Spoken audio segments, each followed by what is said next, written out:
Bismillahirrahmanirrahim. Assalamualaikum warahmatullahi wabarakatuh.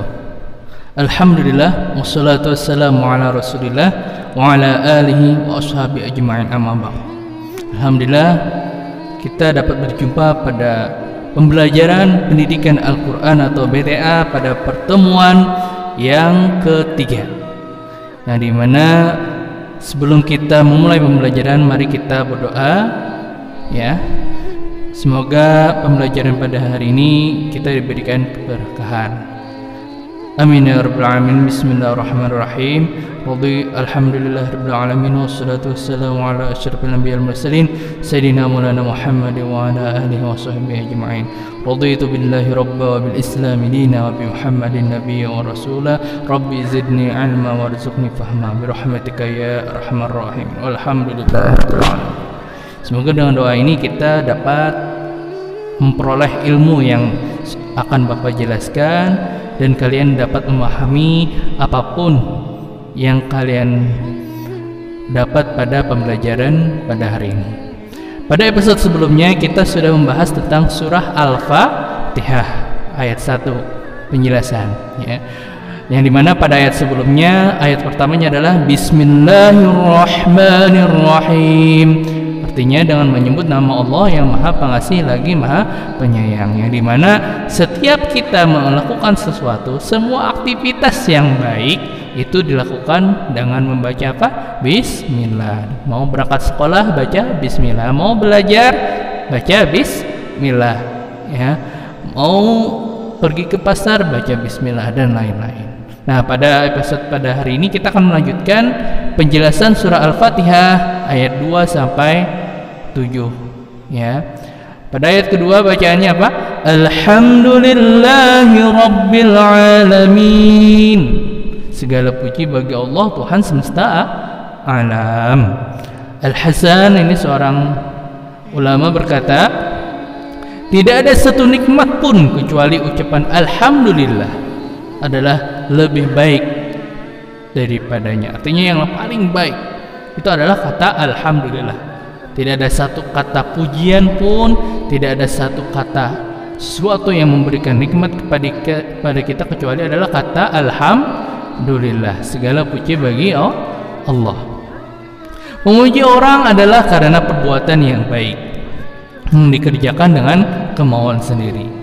Maka memuji Allah berarti menyanjungnya karena perbuatan yang baik, lain halnya dengan bersyukur, yang berarti mengakui keutamaan seorang terhadap nikmat yang diberikan. Kita mengharapkan segala puji bagi Allah ialah karena Allah sumber dari segala kebaikan yang patut kita puji ya. Jadi kata kita terima kasih kepada Allah ya, tidak mesti katanya dalam bahasa Inggris ya thanks to Allah ya, terima kasih kepada Allah. Dalam bahasa Indonesianya terima kasih Allah. Dalam bahasa Arabnya syukron lillah ya, bukan kata terima kasih buat Allah, tetapi kata yang lebih baik daripada itu adalah segala puji bagi Allah. Kita memuji langsung, bukan cuma mengucapkan terima kasih Allah, enggak. Allah adalah segala puji bagi Allah. Allah memiliki semua hal yang untuk dipuji hanya kepada Allah ya. Ibaratnya gini ya, kita mau minta belas kasihan, minta permintaan dengan orang lain ya. Kalau kita cuma mengucapkan terima kasih itu kayaknya masih biasa aja.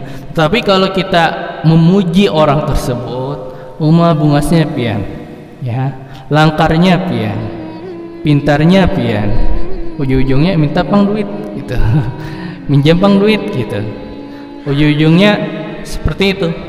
Insyaallah saat orang diagungkan, dipuji, insyaallah segala permintaan kita itu dikabulkan oleh orang lain, termasuk Allah, termasuk Tuhan kita. Saat kita memuji Tuhan, saat kita memuji Allah, insyaallah kita akan diberikan pengabulan daripada Allah.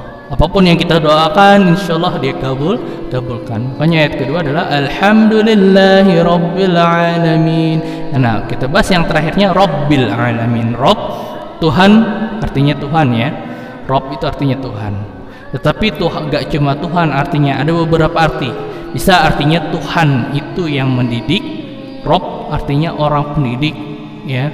Kalau orang pendidik itu dalam asrama orang di pesantren disebut dengan murabbi, ya, sama dengan kata rob, ya, artinya Tuhan yang mendidik. Orang yang mendidik di pesantren itu murabbi disebut karena orang itu mendidik orang tersebut.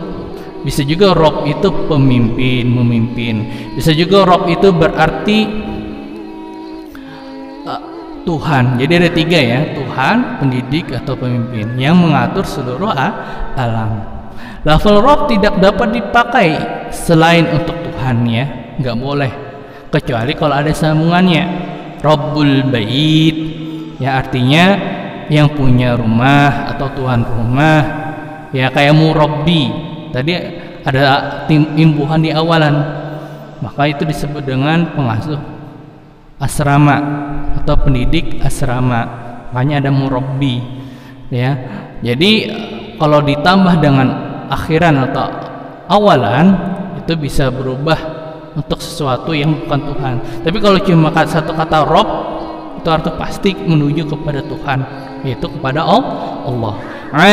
Alamin jamaknya, asal katanya alam, sama dengan bahasa Indonesia alam, ya. Tapi kalau dijamakkan alamin, yaitu semua yang diciptakan Tuhan yang terdiri dari berbagai jenis dan macam, seperti alam manusia, alam hewan, alam tumbuh-tumbuhan, alam malaikat, alam jin dan sebagainya. Jadi al-alamin itu adalah jamak. Bisa ruang lingkupnya gak cuma alam manusia saja, gak cuma alam hewan saja atau alam tumbuhan saja, tetapi semua, ya, semua alam itu termasuk dalam yang disebut dengan alamin ini. Jadi semua alam yang ada di muka bumi, baik yang gaib maupun yang nampak, ya, baik yang tidak terlihat seperti alam jin atau alam malaikat yang ada di dunia ini, itu disebut dengan alamin. Rabbul alamin, Tuhan yang sebagai Tuhan, Allah sebagai Tuhan daripada Tuhan tadi, ya. Allah sebagai pemimpin daripada semua alam, Allah sebagai pendidik dari semua alam, Allah pengatur dari seluruh alam, ya. Kemudian ringkasnya, setiap pujian yang baik itu hanyalah bagi Allah, sebab dialah sumber terciptanya semua makhluk. Dialah pengatur dan penata alam semesta sejak manusia ada hingga masa akhirnya. Dan Allah pun yang memberikan ilham kepada manusia mengenai hal-hal yang baik dan maslahat untuk kepentingan manusia. Oleh karena itu, segala puji dan syukur harus dipanjatkan kepada Allah atas nikmat-nikmat yang telah Dia anugerahkan kepada manusia, ya. Langsung saja ayat ketiga, Ar-Rahmanir Rahim. Ini ulangan dari kata Bismillahirrahmanirrahim, tetapi sifatnya saja diambil. Ar-Rahman, Allah mengulang kata Ar-Rahman dan Ar-Rahim untuk menegaskan, untuk menguatkan, ya, bahwa dikarenakannya kasih sayangnya selalu mendahului murka dan kasih sayangnya meliputi semua makhluknya, ya. Di mana kasih sayang Allah itu pasti lebih dulu dibandingkan dengan murkanya. Ini mengingatkan bahwa kita selalu mendapatkan rahmat daripada Allah. Kita bisa hidup, bernafas, itu adalah rahmat dari sifat Ar-Rahman-nya Allah, ya. Kita bisa makan, itu adalah rahmat dari kasih sayang Ar-Rahman-nya Allah. Kita dapat makan, minum, semua makhluk itu semuanya mendapatkan kasih sayang Allah dari Ar-Rahman. Jadi kita sebenarnya lebih duluan mendapatkan kasih sayang Allah dibandingkan murkanya Allah, dibandingkan azabnya Allah. Kita sudah memang disayangi duluan. Maliki yaumiddin, ya. Ini tentang cara membacanya. Sebagian ahli qurra itu cara membacanya, ahli qiraat membaca dengan dua versi. Yang pertama dengan bacaan Malik, yang menguasai dengan memanjangkan mim. Nah, panjang ya. Maliki yaumiddin. Kalau ma-nya panjang itu artinya pemilik. Tetapi kalau versi kedua itu adalah cara membacanya adalah dengan memendekkan Malik tadi. Maliki yaumiddin. Ma-nya ini pendek aja versi keduanya. Kalau memendekkan mim itu artinya yang mempunyai kerajaan. Baik panjang atau pendek itu maknanya tidak merusak daripada terjemahannya. Pemilik atau yang mempunyai kerajaan, hari pembalasan. Nanti akan dibahas ya. Jadi ada dua versi. Sama surah An-Nas itu Malikin Nas, ada versi keduanya Malikin Nas. Kalau kalian mendengar imam kadang panjang Malikin Nas atau Malikin Nas, itu jangan ditegur ya, karena memang ahli qiraat membaca ini dengan dua versi, yang dimana kalau panjang atau pendek artinya itu tidak akan rusak ya, artinya itu tidak akan melenceng daripada terjemahnya. Maliki yaumiddin. Yaumiddin artinya hari pembalasan ya, pemilik hari pembalasan atau yang mempunyai kerajaan pada hari pembalasan, artinya kayak gitu. Hari yang di waktu itu masing-masing manusia menerima pembalasan amalnya, yang baik maupun yang buruk. Itu kapan? Yaitu pada hari kiamat. Jadi hari pembalasan itu nanti akan terjadi pada hari kiamat. Makanya ada yang namanya surga dan neraka. Orang yang berbuat baik di dunia akan dibalas nanti pada akhirat. Nanti setelah kita meninggal semua, kita akan dibalas. Apapun yang kita kerjakan di dunia itu akan dibalas pada hari kiamat. Adapun sebaliknya, hal buruk yang kita lakukan di dunia, Allah sudah menyediakan sebuah tempat, yaitu neraka. Dan juga kita akan dibalas pada hari kiamat. Kita berbuat jahat, kita berbuat usil di dunia, itu akan dipertanggungjawabkan nanti di hari kiamat ya.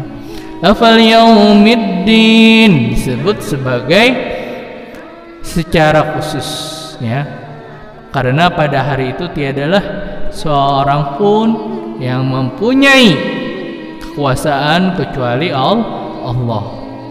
Yang namanya sudah yaumiddin itu kekuasaan cuma Allah yang berkuasa.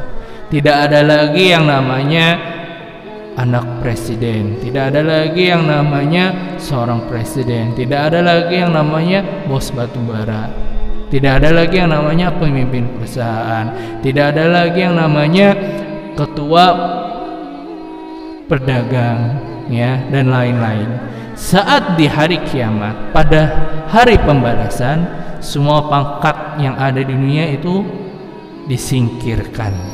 Yang ada adalah amal yang kita bawa. Yaumiddin ya, hari pembalasan. Itu semuanya yang memandang itu Allah melalui amal perbuatan atau dosa yang kalian lakukan. Itu akan terlihat nanti pada yaumiddin ya. Yaumiddin, hari kiamat, ada beberapa kata lain.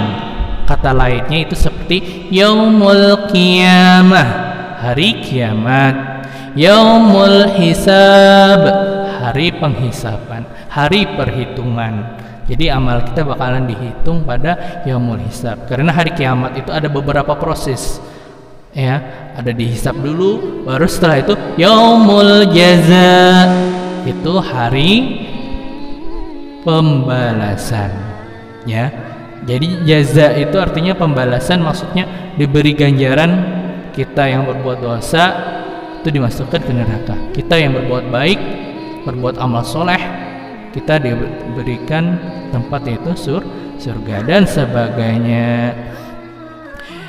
Ayat kelima, iyyaka na'budu wa iyyaka nasta'in. ya, iyyaka, hanya kepada engkaulah kami menyembah dan hanya kepada engkaulah kami meminta. Na'budu diambil dari kata ibadat atau kepatuhan dan ketundukan yang ditimbulkan oleh perasaan terhadap kebesaran Allah.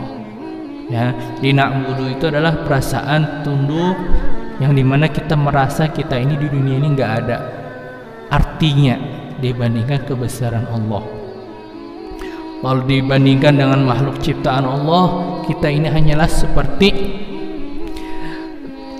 serpihan pasir, ya, di tengah padang pasir, atau seperti kecilnya buih di tengah lautan. Kita ini kecil. Saat kita melihat Allah, kita meminta belas kasihan daripada Allah. Karena apapun yang kita lakukan, pencapaian apapun yang kalian dapat, itu nggak ada artinya dibandingkan kebesaran Allah sebagai Tuhan yang disembah. Karena berkeyakinan bahwa Allah mempunyai kekuasaan yang mutlak terhadapnya. Ya, seandainya Allah faida arada syai'an ayyaqula lahu kun fayakun. Kalau Allah ingin berkehendak, Allah cuma bilang kun, jadilah, maka jadi. Jadilah seorang itu kaya, maka dia itu akan kaya. Jadilah orang itu miskin, maka dalam sekejap harta yang kita punya bisa hilang. Ya, Allah hanya bisa mengucapkan dengan kun, jadilah. Menurut Ibnu Katsir, lafaz iyyaka na'budu menunjukkan makna berlepas diri dari segala kemusyrikan. Jadi kalau kata berlepas diri dari segala kemusyrikan itu setara dengan kata syahadat. Asyhadu an la ilaha illallah, aku bersaksi bahwa tiada Tuhan selain Allah. Wa asyhadu anna Muhammadar Rasulullah, dan aku bersaksi bahwa Muhammad adalah utusan Allah. Selain itu kata yang bisa melepas daripada musyrikan ya ini, iyyaka na'budu wa iyyaka nasta'in. Menurut Ibnu Katsir, nasta'in, kami meminta pertolongan, terambil dari kata isti'anah yang artinya mengharapkan bantuan untuk dapat menyelesaikan sesuatu pekerjaan yang tidak sanggup dikerjakan dengan tenaga sendiri. Ya, jadi saat kita berdoa itu pasti kita memohon sesuatu yang dimana kita nggak mungkin bisa melaksanakannya, yang nggak mungkin kita bisa berhasil dengan daya sendiri. Ingin menjadi juara satu, ingin menjadi orang yang sukses, ingin menjadi orang yang kaya, ingin menjadi orang yang alim, ya, itu sesuatu yang tidak bisa dikerjakan diri sendiri, dan itu perlu bantuan dari doa daripada Allah. Ya, kita tinggal berusaha. Kita hanya berharap agar Allah berucap kun fayakun, agar Allah mengabulkan apa yang kita inginkan. Sehingga nasta'in itulah minta pertolongan, bukan pertolongan biasa aja. Kita bisa minta pertolongan apapun, ya, yang dimana kita tidak bisa mampu melaksanakannya, tapi tetap kita laksanakan dengan usaha. Ya, jadi makna iyyaka nasta'in menunjukkan makna berserah diri, ya. Tetapi berserah diri di sini nih maksud adalah lafaz iyyaka na'budu dilakukan atas lafaz iyyaka nasta'in, tidak lain karena ibadah kepadanya adalah tujuan utama. Jadi tujuan kita pertama itu adalah iyyaka na'budu, caranya kita menyembah kepada Allah, wa iyyaka nasta'in, dan hanya kepada Engkau lah kami meminta. Jadi yang namanya meminta itu nggak bisa didahulukan dibandingkan dengan ibadah. Nggak bisa doa dulu baru sholat. Yang benar itu sholat dulu baru berdoa. Ya, nggak bisa juga kita berdoa tetapi ibadah yang lain kita tinggalkan. Tapi nggak berpuasa, karena yang lebih diutamakan adalah ibadah. Allah berfirman, wa ma khalaqatul jinna wal insa illa liya'budun.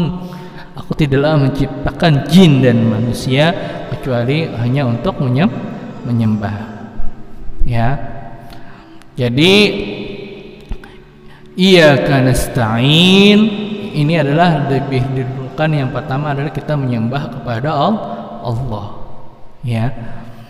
Sedangkan meminta pertolongan itu merupakan sarana untuk melakukan ibadah. Setelah kita beribadah, ada diperintahkan juga kita untuk berdoa. Saat kita diperintahkan berdoa, maka mintalah apa yang kau inginkan di salat kalian.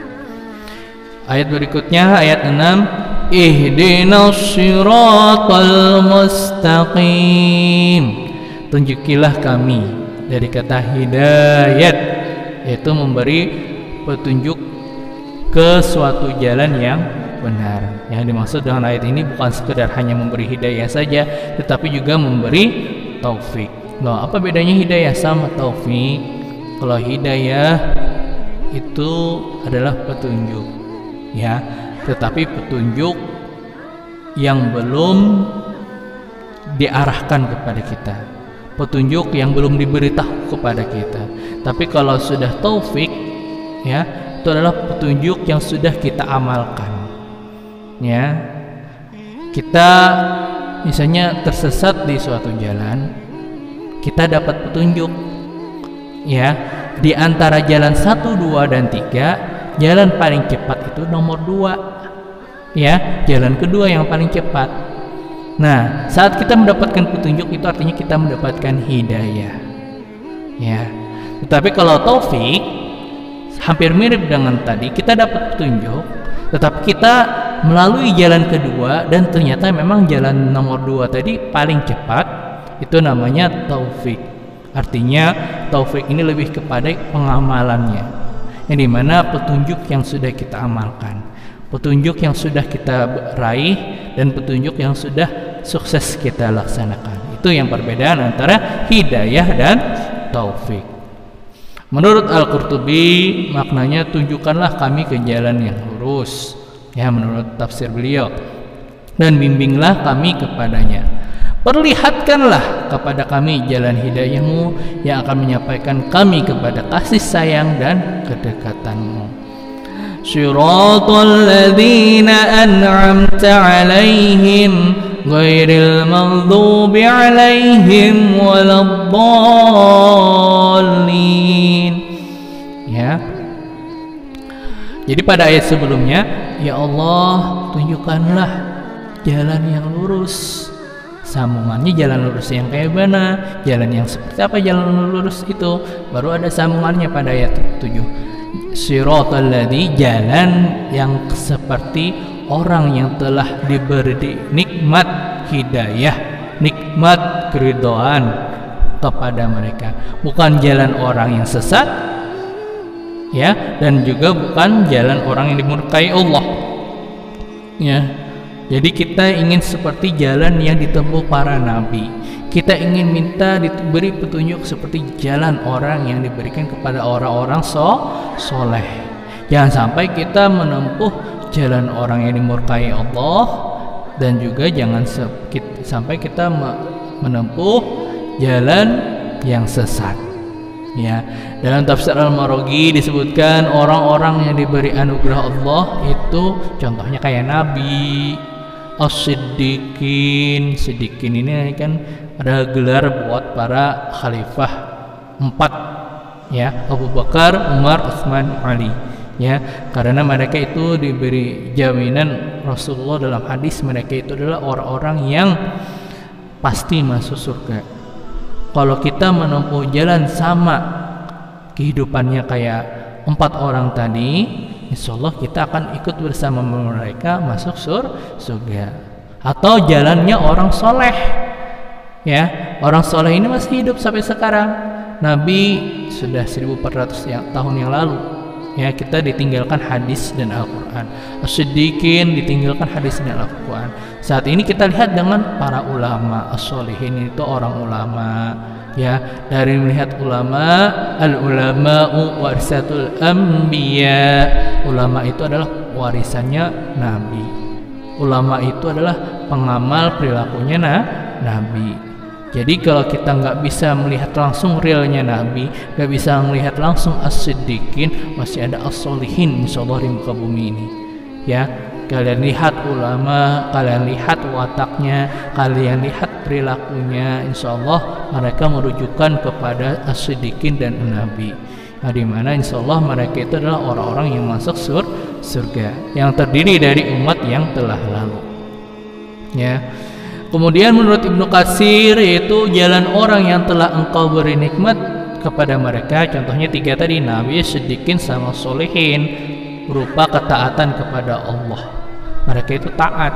Ya, kita melihat para ulama rajin sembahyang, ya, taat kepada perintah Allah yang ada di dalam Al-Quran, kita ikuti. Saat kita mengikuti seperti mereka, berarti kita sudah berada di jalan yang lurus. Dan beribadahlah kepadamu, kepada Allah, bukannya jalan kayak orang Yahudi, ya, ghairil maghdub, ya. Jadi orang Yahudi ini disebut dengan orang yang dimurkai. Kenapa dimurkai? Dalam riwayat-riwayat, dalam hadis, dalam Al-Quran menyebutkan orang-orang Yahudi ini dimurkai. Kenapa? Karena mereka sudah berbuat jahat kepada nabinya, mereka sudah merubah isi daripada nabinya, mereka sudah melenceng daripada nabinya, bahkan mereka merubah isi kitab, ya, dan membuat ajaran baru daripada nabinya. Bahkan dalam Al-Quran pernah orang Yahudi ini ada yang kunu qiradatan khasiin. Orang Yahudi ini disebut mereka itu dikutuk menjadi monyet yang hina. Ya, ada beberapa orang yang tidak taat kepada Allah pada zamannya, diceritakan dalam Al-Quran ada beberapa orang Yahudi itu dikutuk menjadi monyet yang hina. Artinya mereka tuh kena murka daripada Allah, dikutuk oleh Allah. Waladhdallin, dan bukan jalan orang-orang Nasrani yang tersesat. Jadi Ibnu Katsir ini al-maghdub itu menafsirkan orang Yahudi, dan dhalin orang yang sesat itu contohnya kayak orang-orang Nasrani. Nasrani itu adalah penyembah api, orang yang berbuat syirik, ya. Saat orang berbuat syirik menyembah kepada selain daripada Allah, itu namanya sesat. Waladhdallin. Nah, sedikit lagi ya. Atau dapat mengandung pengertian yang dimaksud dengan mereka yang dimurkai dan mereka yang sesat ialah semua golongan yang menyimpang dari ajaran Islam. Itulah yang disebut dengan orang yang maghdub, orang yang dimurkai, dan ad-dhalin, orang yang sesat. Ya, kesimpulannya pada ayat ini kalian tahu ya, surah Al-Fatihah ini merupakan pokok, kata pertemuan Bapak sebelumnya. Al-Fatihah ini seperti pembukaan. Kalau sama undang-undang ya, undang-undang itu isinya pembukaan undang-undang sama kayak Al-Fatihah, ada pembukaannya. Pokok-pokoknya ada dalam surah Al-Fatihah dari isi Al-Quran. Isi pokok-pokok surah Al-Fatihah itu diuraikan lagi dalam 113 surah dalam Al-Quran. Jadi totalnya berapa Al-Quran? 114 ya. Karena kemudian satunya itu surah Al-Fatihah, kemudian dijabarkan lagi pada surah sisanya, berarti 113 surah dalam Al-Quran. Dari uraian terdahulu dapat diambil kesimpulan kandungan surah Al-Fatihah itu seperti berikut. Yang pertama, Bismillahirrahmanirrahim. Setiap memulai pekerjaan yang baik hendaknya kita membaca basmalah, Bismillahirrahmanirrahim. Ini menunjukkan keimanan. Hendaklah kita senantiasa memuji kepada Allah yang menguasai seluruh alam. Jadi kalau kita mendapatkan sesuatu, kita bersyukur, kita mendapatkan nikmat daripada Allah, ucapkan hamdalah, alhamdulillah. Yang ketiga, Allah mempunyai sifat maha pengasih dan maha penyayang terhadap makhluknya. Ar-Rahmanir Rahim. Ini diingatkan lagi kalau Allah punya sifat dua itu, Ar-Rahman Ar-Rahim. Yang keempat, Maliki Yaumiddin, Allah yang menguasai pemilik daripada hari kiamat. Kita diingatkan kalau amal kita itu akan dibalas pada hari kiamat. Iyyaka na'budu wa iyyaka nasta'in, kita beribadah hanya ditujukan kepada Allah. Nah, saat kita beribadah kepada Allah, kita juga jangan lupa senantiasa memohon pertolongan melalui doa. Ihdinas siratal mustaqim. Saat kita berdoa tadi, apa yang kita minta? Yaitu kita memohon agar diberi tunjuk kepada jalan yang lurus, ya, jalan yang benar. Jalan yang benar itu yang seperti apa? Jalan yang kayak 7, Siratal ladzina an'amta 'alaihim ghairil maghdubi 'alaihim waladdallin. Jalan orang yang diberi nikmat kepada Allah, dan jangan sampai kita melalui jalan yang dimurkai Allah dan jalan orang yang sesat, ya. Makanya dalam surah Al-Fatihah itu ada doanya. Ya Allah, tunjukkanlah kami jalan yang lurus. Ya Allah, jalan lurus yang seperti para nabi, seperti as-siddiqin, seperti orang soleh. Jangan sampai saya seperti orang yang dimurkai Allah, jangan seperti saya menempuh jalan orang yang sesat.